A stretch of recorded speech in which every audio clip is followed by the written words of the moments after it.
நீங்க எந்த அளவுக்கு கையத்தறி உற்சாகப்படுகிறீர்களோ அந்த அளவுக்கு நிகழ்ச்சி சிறப்பா இருக்கும் அப்படிங்கிறத சொல்லிக்கொண்டு, அதனால ஒவ்வொரு பாடலுக்கு இடையிலையும்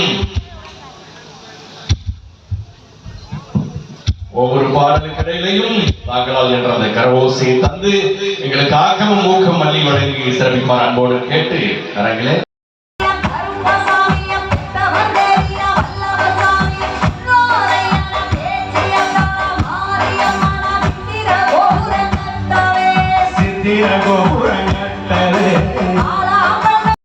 நம்ம எஸ்கே பேண்டோட நிர்வாக இயக்குனர் அவங்களும் வந்து ஜாயின் பண்ணா நல்லா இருக்கும் நினைக்கிறேன். எங்க இருக்கீங்க? ஆமா வர்றாங்க. அவங்களோட சேர்ந்து இந்த பாட்டு மட்டும் இல்ல டான்ஸ். ஓகேயா? சூப்பர்.